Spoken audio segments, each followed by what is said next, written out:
How do you feel? Dagdag bang challenge sa inyo na magsisimula itong budget season na nagkaroon pa ng testimonya si dating DPWH Secretary Manuel Bunoa na nagsabi na lahat daw ng senator ay mayroong alokasyon na hindi bababa sa 500 million pesos sa ilalim noong tinatawag na leadership fund under DPWH. So ano ba to?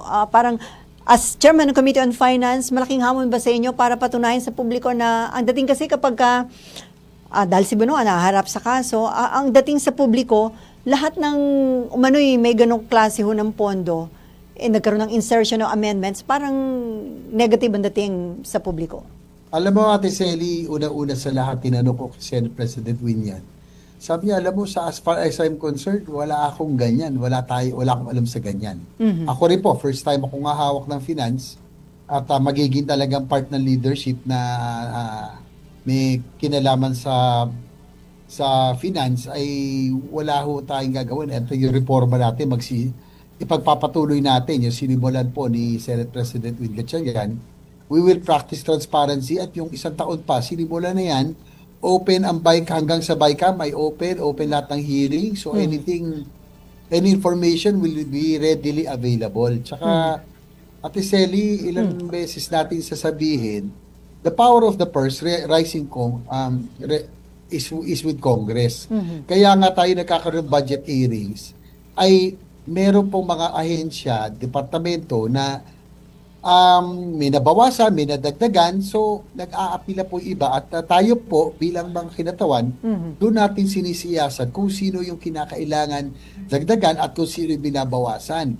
And alam nyo naman, ang Senado ay kilala sa mga institutional amendments or insertions, no? Na siguro yung pong sinasabing leadership fund o yan, maybe a collection of itong mga amendment o insertion. Siguro pag sinama-sama, umaabot ng gano'n dahil alam nyo po, tuwing budget ay sabi ko nga, we will only allow amendments and insertions right now during open plenary sa budget deliberations. Basta si open, wala na yung secret, wala na yung pahabol sa BICAM. I will not allow amendments anymore during the BICAM para wala na po yung mga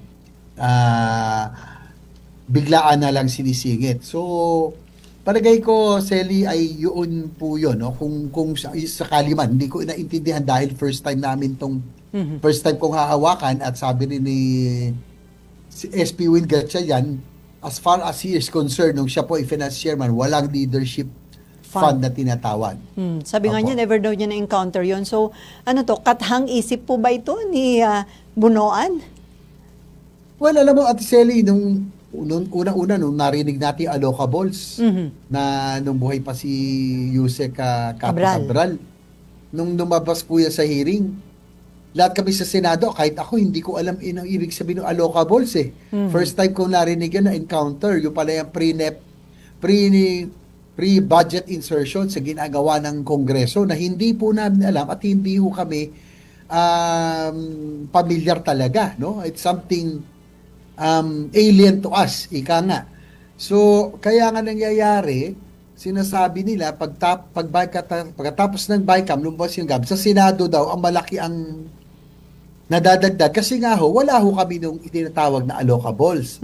Nangyayari ang amendments namin o insertions during the plenary debates. At ngayon, hindi ko na po papayagan, gaya ng sinimula ni Senator Winian, yung last-minute insertions. I will only allow during the open plenary debates at kung aapruban o hindi, pag-uusapan po yan sa plenary. Everything will be open. And I think even Senator Lacson, at alam naman natin, very particular na ay hindi tumatanggap, ayaw ng pork barrel.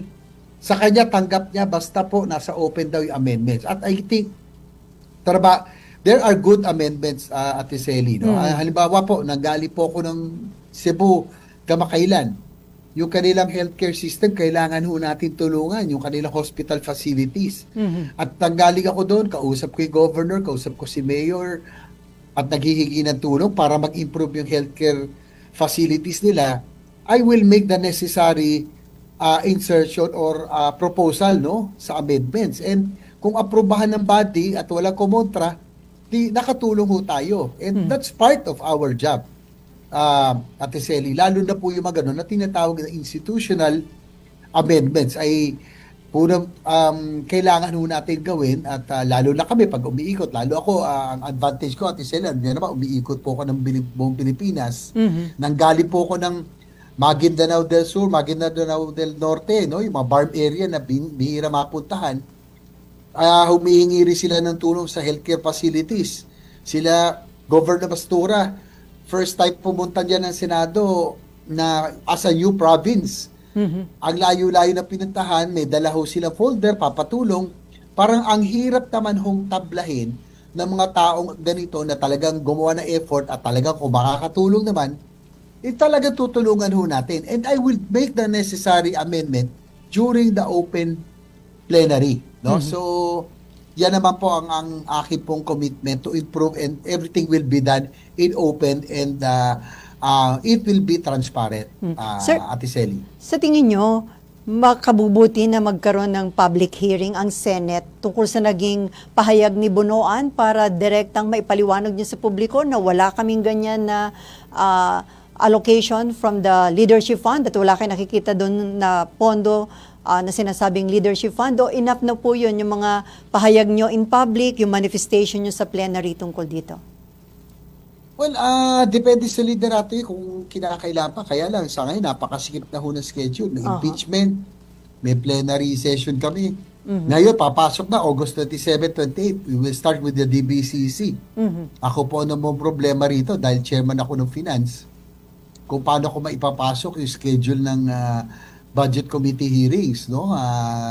Ngayon, meron akong kalaban na impeachment, may plenary, Monday to Wednesday. So Thursday to Friday lang ho ang aking window ngayon na dati po ay buong linggo. So, again, during the course of the budget hearings naman, makikita naman po nila na transparent po tayo.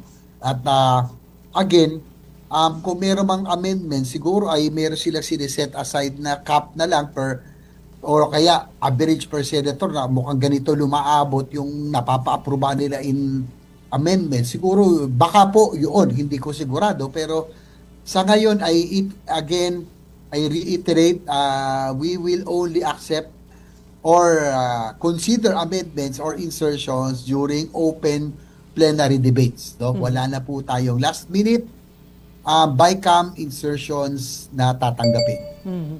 So, patutunayan nyo sa publiko na kahit may ganitong allegation, mas pagbubutihin ninyo po yung proseso ng pag-aproba para maging transparent at maiwasan na yung mga ganitong mga questionabling insertion. Ang papayagan ninyo lang mga lehitimo at talagang valid na mga proposed amendments at tamang proseso ng pag-i-introduce po ng amendments. Alam mo, Ate Selly, I think that what differentiates the Senate, baka sasabihin na naman nagmamalaki, pero yan po naman totoo. Yung institutional amendments, we are known for that, no? Yung halimbawa po, ay yung budget for AFP modernization na lagi pong, pagdating po sa Senado yan, lagi yung tapyas yan, yung 10 billion na proposal, magiging 5 billion na lang ho yan pagdaan po ng House, no? Dahil, pag ikaw naman tiga-House, tiga-Kongreso ka, ang iyong concern, yung distrito mo, yung mga proyekto pa iuwi mo sa distrito mo. Natural po yun. Kailan ko po yung congressman, ganon din po naman ang nasa isipin po natin. Kaya lang, sa Senado, we think of the bigger picture dahil ang constituency natin ay national na. Pag nakita namin, halimbawa, yung issue na West Philippine Sea, kailangan na suportahan ng armed forces, hindi tayo papayag na magkaroon ng budget cut, halimbawa yung 10 billion, naging 5 billion na lang, dinadagdagan madalas ng Senado yan. In fact, we always even supplement, yung 10 billion, hindi lang nire-restore, dinadagdagan pa ho natin yan.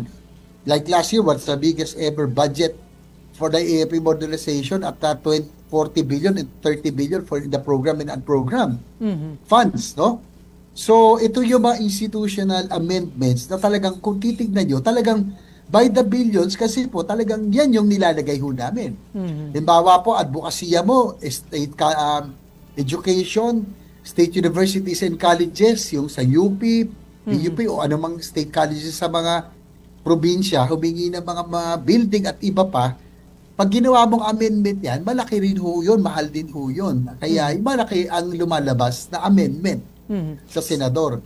Tulad ko po, alam niyo na pa ng aking pong programa, healthcare. So sa aking pag-iikot, ang gusto ko ayusin yung mga provincial hospitals, local hospitals para po maganda yung service delivery network together with the DOH-run Apex hospitals.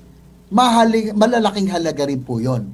So palagay ko yan ang magiging dahilan kung sakali man makikita nyo bakit parang ang laki ng amendments o insertions ng Ng mga Senado. senador.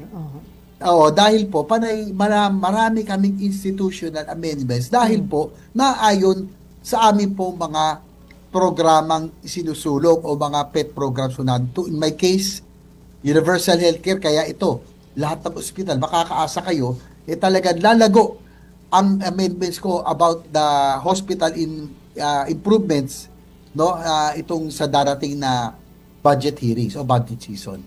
Sir, Basta po lahat gagawin in open plenary. Ate Selly. wala na yung mga mini BICAM at saka mga secret BICAM. Anyway, sir, Wala na po, wala na ho mini BICAM, wala na ho yung small BICAM na tinatawag, no?